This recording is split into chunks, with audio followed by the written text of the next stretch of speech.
When Hashem said to Avram, leave this location, your birthplace, your land, your birthplace, and your family, and you go to the land that I will show you. He didn't identify the location. You will go to the location, Elo Eretz Asher Eko. What did he tell me exactly where he's going? We find that when Hashem said to Moshe Rabbeinu to tell the Jewish people they would be taken out of Egypt, he had said,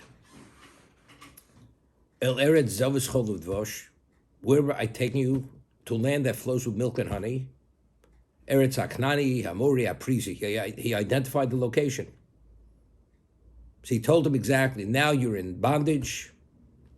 There's going to be redemption. You're leaving this location to go to a better place, a place which flows with milk and honey, and he identified exactly the location.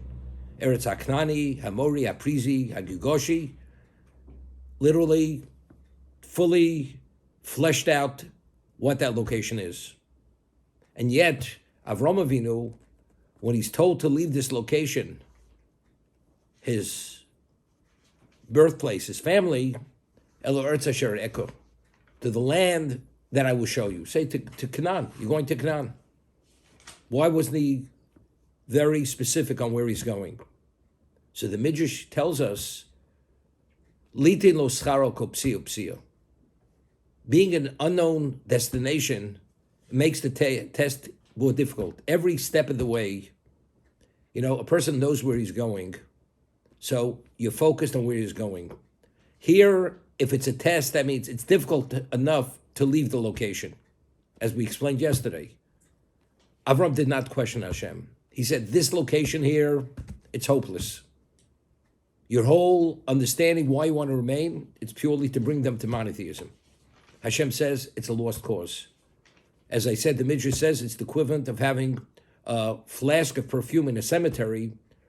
You cannot have any beneficiaries. You go to the location where there will be people to benefit from your interaction, and you bring them to monotheism. Where is that location? If I know exactly where it is, I'm able to make an evaluation, knowing where I'm going, and I feel sure and confident I'll do it because I see where I'm going. But if I don't know where I'm going, that means every moment, every step I take, I'm questioning. If I don't know where I'm going, maybe the people where I'm going are more difficult, and maybe it's a lost cause or a hopeless cause or a very difficult situation. So you always question, was my decision to leave immediately without question always a question? So the test, the challenge, is an ongoing challenge. See, normally when you make the break, once you make the break, the challenge is over. Here, because Hashem didn't tell him the destination, every step he took in the direction he was going, not being clear or confident of who he's going to engage with, causes him always to question his decision to leave. As a result of that, yesh lo scharo kol psio psio. He has reward for every step he takes. Every step he takes is a challenge. But if you know exactly what it was, I'll give you an example. Person goes to podiatry school or medical school, wherever you go, and they don't tell you how many years of a program it is, but it takes an enormous amount of work, and you begin the program. You have 4 hours a night sleep.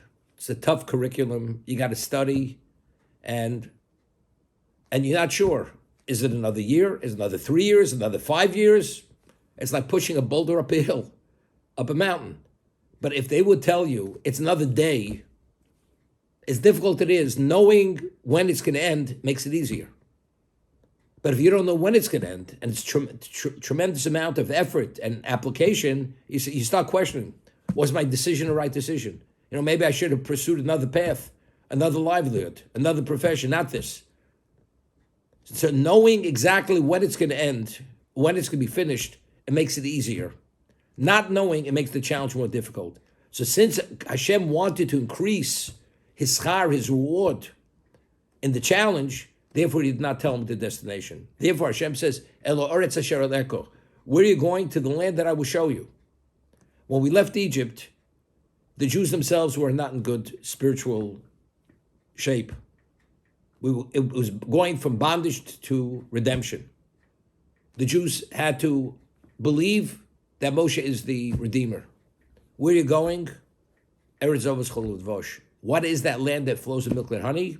And he goes and identifies it in detail exactly where it is. Because that wasn't the challenge. All they have to do is believe that they're leaving. That's it, it's enough. But if you make it more difficult for them, as it is, they're pagans, it's so difficult. Therefore, Hashem made it clear, Moshe, you articulate and specify and give them an understanding and clarity where they're going. Here, part of the issue is to be challenged, that he should merit, to be worthy, to be able to bring all that about is the challenge. So the more difficult is the challenge. By not revealing the destination, makes the challenge greater. It's an ongoing challenge only to increase his level of reward. That's the understanding over here. You know, it's like when people fled from Europe, during the Holocaust, they had to make certain decisions. There's a famous story with the Brisker Rov. The Brisker Rov miraculously, in 1941, escaped Poland, and he experienced many miracles. And he went to Palestine, and he took a few of his children with him. He took 3 sons, or four sons and 2 daughters, but he had other children. He had a wife and had other children which he left behind in Warsaw. And he believed that they'd come afterwards. He never knew what happened to them. Were they killed? His wife, he knew, definitely was killed. His children, maybe they were in hiding. Maybe they were taken by non-Jews. Maybe they were raised by non-Jews. Maybe his children or his grandchildren were actually Christianized. They were taken by a non-Jew because they were young children, and they turned them into Christians. All his life, he had this question. He never knew what happened to his children. If he would have known they were killed, he would have put it to rest. What they call closure. Person brings something closure, it's over, you go on with life. But if it's always an open-ended question, what happened? I'm not sure.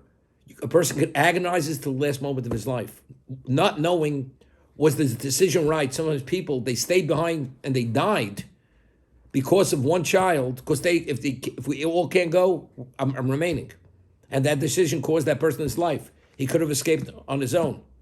So the not knowing is agony. It's agonizing. Not knowing where he's going always causes a person to question his decision. I made a decision which was difficult enough, and not knowing where I'm going, not knowing what the challenge will be, it makes it, and Hashem only did that because he wanted to increase Avram Avinu's reward. Al kol psiya upsiya.